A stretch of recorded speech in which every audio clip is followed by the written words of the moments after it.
Yeah, we also, as we were kind of going through your book together, one of the things that you speak about from your experience is brand loyalty. That positive connection, that positive experience that people have with you or with your products. And I know from working with Chip and Joanna Gaines, at Magnolia, when the show took off in 2014, we were really amazed at how many people journeyed with us, that were really bought in to the products we were selling and the reason we were selling it. Um, and, and so I think just I'd love to learn from you specifically, Daymond, just when you talk about brand loyalty, you talk about your journey with Bombas socks. What's your best advice on securing brand loyalty?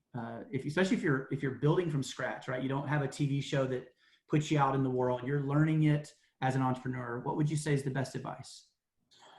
It's the authenticity of why you're doing it. I mean, you created a product, a brand, a communication, a positioning because you have this, not empathy, but it is empathy, but you have an understanding of a person. And it's not necessarily that, a lot of people say, well, you're solving a problem right now, right? Well, you are solving a problem, but the problem may not be the problem you think you're solving.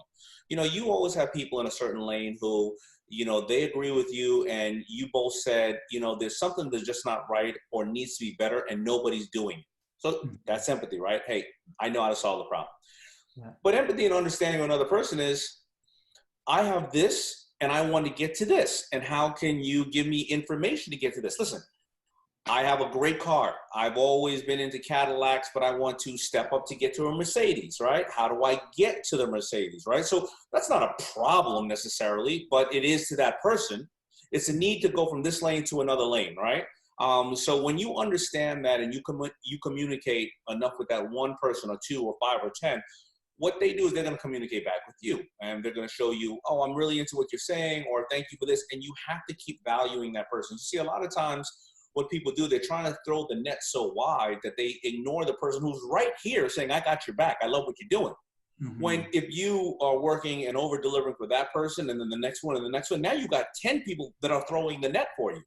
Mm-hmm. So a lot of times what happens with entrepreneurs or people trying to get communication out is they're so excited for what they have and they're trying to build Rome in a day when they're not just trying to deal with the person here. And it's not that they have a lack of respect for this person. But they're like, yeah, thank you for buying it. Let me move on. Let me try to get somebody else because I already took the sale from you. That one first transaction is nothing. It's the relationship you develop with them to make them become that person who is like out there and an ambassador and just screaming your names out of the rafters. And people are like, why do you care about this person so much? Because they cared about me. Wow.